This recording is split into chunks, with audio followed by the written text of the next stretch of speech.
Assalamualaikum warahmatullahi wabarakatuh. Perkenalkan, nama saya Safrul Mustaqim dari Fakultas Ilmu Keolahragaan, Prodi Ilmu Keolahragaan Universitas Negeri Padang. Nomor induk mahasiswa saya 200890056. Saya di sini ingin mempresentasikan tentang materi manajemen waktu. Manajemen waktu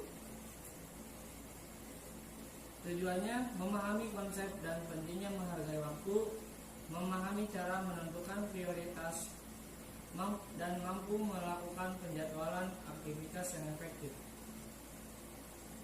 Pengertian manajemen waktu: aktivitas atau proses perencanaan dan kontrol terhadap jumlah waktu yang dihabiskan untuk aktivitas tertentu, terutama untuk meningkatkan efektivitas, efisiensi, dan produktivitas.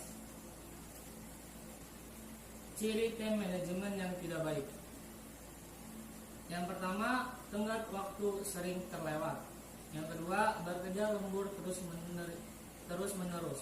Yang ketiga, merasa stres karena kurangnya waktu atau terlalu banyak hal yang dikerjakan. 4. Melompat dari hal satu ke hal yang lain. 5. Kurangnya arah dan tujuan. Ciri time management yang baik. Yang pertama, sesuai dengan tenggat waktu dan meninjau kembali kualitas kerja. Yang kedua, stres rendah dan lebih dapat menguasai perasaan. Yang ketiga, mengisi waktu yang berkualitas pada tugas penting. Yang keempat, mencapai keseimbangan kerja dan hidup. Dan terakhir, berjuang ke arah tujuan yang bermakna. Menghargai waktu. Adakah hal yang lebih berharga daripada uang? Tentu saja ada, yaitu hal yang lebih berharga daripada uang adalah waktu kita. Setiap hari kita memiliki 86.400 detik yang harus kita gunakan dengan sebaik-baiknya. Kita tidak dapat menginvestasikannya atau menyimpannya. Setiap hari kita diberikan waktu yang sama. Waktu bisa membuat kita menyesal jika kita tidak dapat memanfaatkannya dengan baik dan efisien. Penyesalan akan waktu tentunya berdampak kepada kualitas masa depan kita masing-masing. Kenapa waktu menjadi sangat berharga? Itu ada 3 hal. Waktu tidak dapat dibeli, yang pertama. Yang kedua, waktu tidak dapat disimpan. Yang ketiga, waktu tidak dapat diberhentikan atau di stop. Jadi waktu itu jalan terus menerus. Menentukan prioritas. Prioritas merupakan pemilihan sebuah atau sesuatu hal dengan mendahulukan satu hal dibandingkan hal yang lain.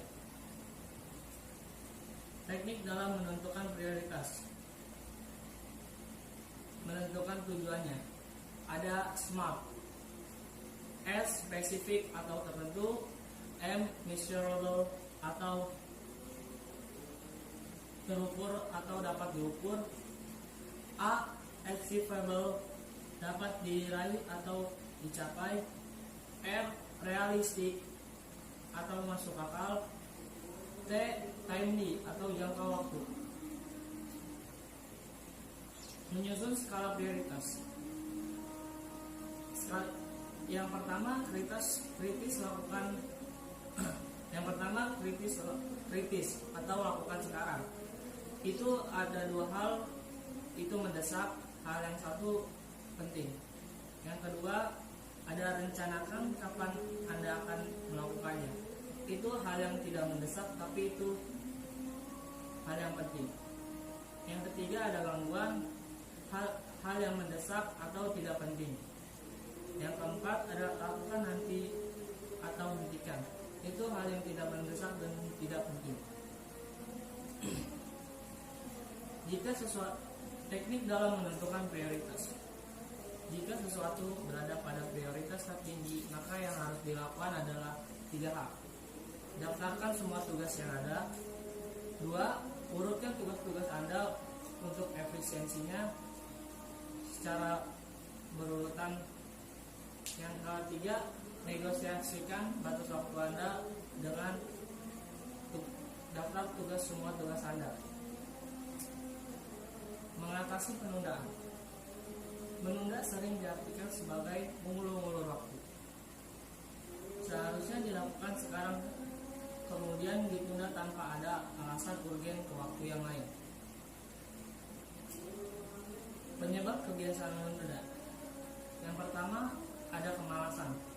Yang kedua, tidak berpengalaman dalam menangani suatu tugas. Yang ketiga, tugas tidak menyenangkan. Yang keempat, takut gagal dalam tugas. Yang kelima, menunggu lebih banyak informasi atau menunda-nunda waktu untuk mencari informasi. Dampak kebiasaan menunda. Prokrastinasi adalah menunda pekerjaan yang penting dengan pekerjaan yang tidak penting, sehingga pekerjaan penting menjadi tertunda. Teknik mengatasi penundaan. 1. Membuat jadwal kerja dan menentukan batas waktunya. 2. Mengevaluasi pekerjaan kita sebelumnya. Manfaat mengatasi penundaan. Yang pertama, pekerjaan bisa diselesaikan sesuai target yang ditentukan. 2. Memiliki cukup waktu untuk revisi pekerjaan yang salah. Yang ketiga, suasana hati terjaga dengan baik. Sekian presentasi dari saya, kurang lebihnya mohon maaf.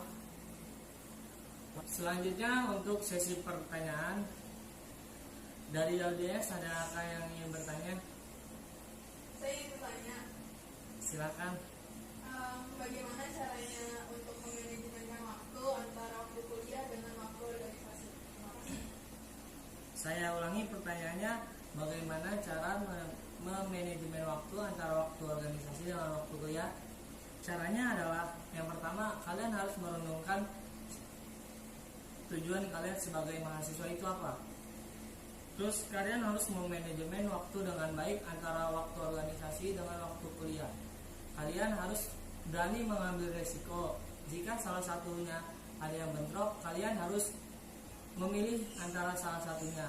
Dan satunya lagi, kalian harus izin karena ada urusan yang lain. Yang ketiga, utamakan prioritas Anda. Anda lebih penting manakah antara organisasi atau antara waktu kuliah? Yang terakhir, seimbangkan proporsi waktu kuliah Anda dengan organisasi. Diusahakan jangan sampai berbentrokan dengan waktu kuliah Anda. Dan yang terakhir, buat target dan agenda pencapaian yang realistis supaya waktu kuliah dan waktu organisasi Anda tetap berjalan dengan baik di antara keduanya. Sudah cukup segitu saja. Saya mau tanya, bagaimana kalau misalkan kita mengikuti UKM? Nah, di UKM itu kita ada kewajiban untuk tampil di acara fakultas, tapi di satu sisi juga ada mata kuliah yang harus diikuti. Apa yang harus kita lakukan?